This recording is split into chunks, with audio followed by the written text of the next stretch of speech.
Welcome back. The Department of Health is on track to publish the tightened regulations on food labelling and advertising of foodstuff. This is part of its contribution to reducing non-communicable diseases and addressing the misinterpretation of food date marking. For more on this, we join now by Dr. Lynn Mahlangu, who's the Health Department's Chief Director for Health Promotion. Thank you so much, Dr. Lynn, for your time this morning. Let's talk a little bit about the significant impact that actually addressing this issue of correct labelling will have on, number one, the consumption of food, but number two, the knowledge that goes with the food that we consume.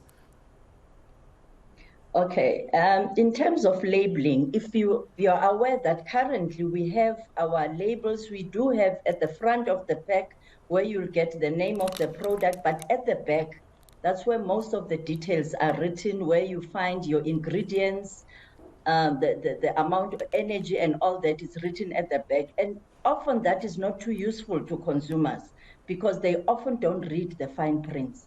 So now the current labeling, the changes thereof, will be making consumers aware as you look at the pack. What does it mean for you? Is it high in sugar, high in salt, high in trans fats? It will give you that information straight from the beginning. But also consumers are not always alert of the issues of the dates, expiry dates, best sell by date. So all those issues will now be very clarified much more. So the most significant issue with this upcoming regulation in terms of tightening the previous regulations is the front of pack labeling and also the advertising on the container to children. We are not necessarily talking about how they will be marketed because this current act does not allow us to regulate that. But in terms of where you sometimes find packs that have nice dolls, pictures that are attracting children, that we will be able to control with this current regulations. So that's the significance of the current regulation. Yeah, you know, also speaking on the issue of publishing and labeling, Dr. Lynn, there's also that thing of the best before date. I think many of us have been very traumatized by the best before date. Let's talk a little bit about how this now regulation will be able to attest to the best before date. And I always worry about whether or not the date that actually gets placed on the food is actually the correct date, or the date in itself means that food can be stored for much longer periods of time. Let's talk a little bit about the politics of the best before date. There are two issues. It's the expiry date and the best before date.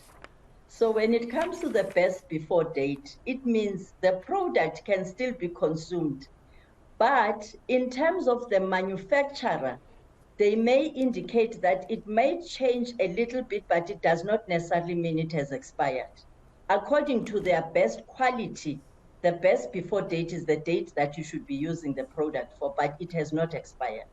So now there is the expiry date, that beyond this date, this product is no more wholesome.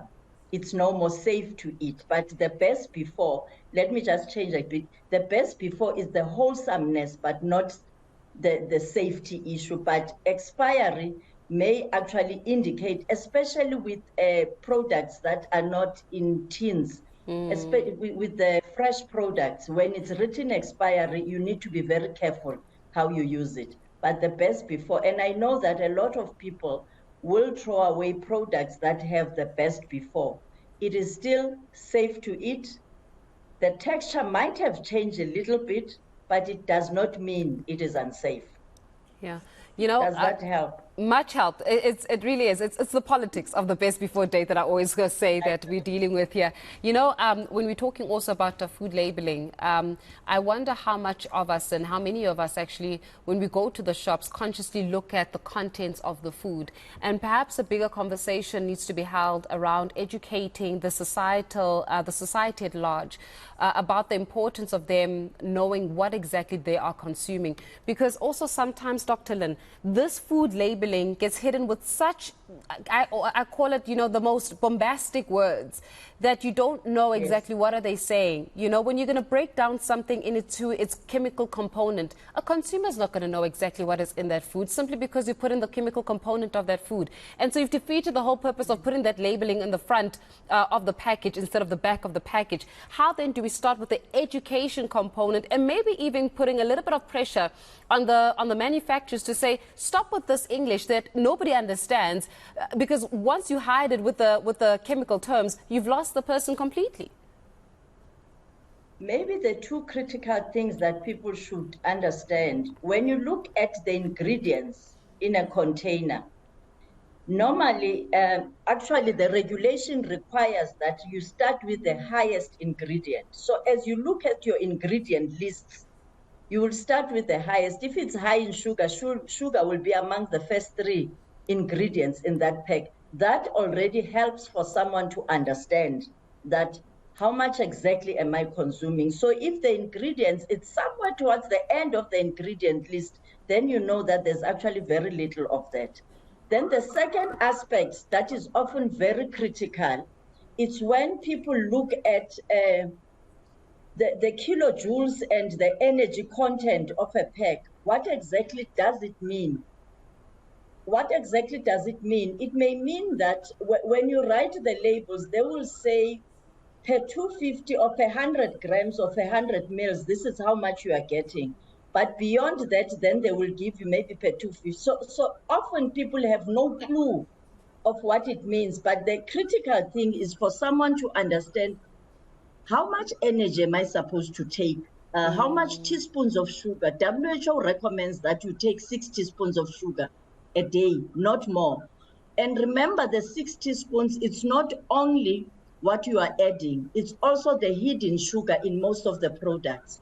So when that is then written, what it means is that when you look at a package that says you are taking 2 teaspoons of sugar, you have already covered a third of what you are supposed to take per day.